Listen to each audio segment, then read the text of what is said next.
بسم اللہ الرحمن الرحیم۔ السلام علیکم ورحمۃ اللہ وبرکاتہ۔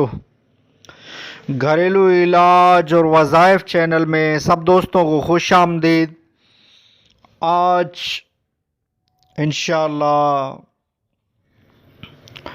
کچھ مرض کے بارے میں بتایا جائے گا، یعنی کہ کوئی مرض لا علاج نہیں۔ آج موضوع یہی ہے کہ کوئی مرض بھی لا علاج نہیں ہوتا۔ ہر مرض کی کوئی نہ کوئی دوا ہوتی ہے۔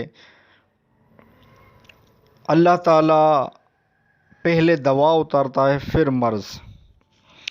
تو اللہ پر بھروسہ کریں اور احتیاط بھی کریں، خود کو اور آس پاس کے ماحول کو صاف ستھرا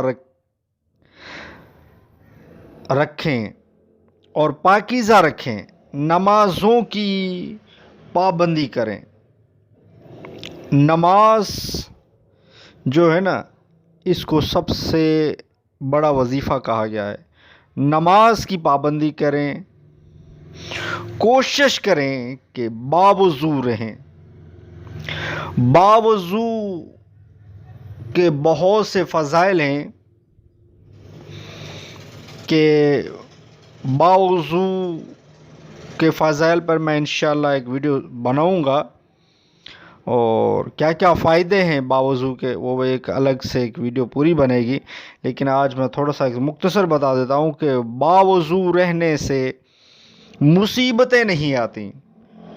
تو ہمیں بھی چاہیے کہ ہر وقت باوضو رہیں تاکہ مشکلوں اور مصیبتیں ہم سے دور رہیں، اور یا سلاموں کا ورد کرتے رہیں کہ یہ بھی ہر مرض کی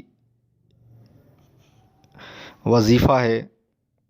جو بھی مرض میں اس پر بھی میں نے پوری ویڈیو بنائی ہوئی ہے کہ یا سلام پڑھتے رہیں، تو ہر مرض کی اس میں دوا ہے۔ اور فرمان مصطفیٰ صلی اللہ تعالی وسلم ہے کہ ہر بیماری کی دوا ہے۔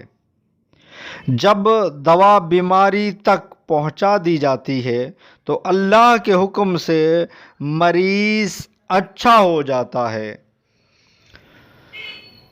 اس حدیث پاک سے ثابت ہوا کہ ہر بیماری کی دوا ہے، کوئی مرض لا علاج نہیں۔ جو بھی مریض ہے نا، اس کے لیے کوئی نہ کوئی دوا میسر ہو جاتی ہے۔ ہاں، ایک الگ ہے بات ہے کہ جس کی زندگی پوری ہے تو وہ ایک الگ سی بات ہے، لیکن جس کو اللہ نے صحت دینی ہے نا، تو اس کو کوئی نہ کوئی دوا لگ ہی جاتی ہے، کیونکہ شفا تو اللہ کے حکم سے ہی ہوتی ہے۔ تو ایک دوا تو ایک بہانہ ہے۔ تو جتنے بھی امراض ہیں ان کے لیے یہ ویڈیو بہت ہی زبردست ہے۔ ویڈیو اچھی لگی تو لائک کر دیجئے۔ گھریلو علاج اور وظائف چینل کو سبسکرائب نہیں کیا تو چینل کو سبسکرائب کر دیجئے، بیل آئیکن کے بٹن کو دبا لیجئے۔ نیکسٹ ویڈیو ملتے ہیں۔ خدا حافظ۔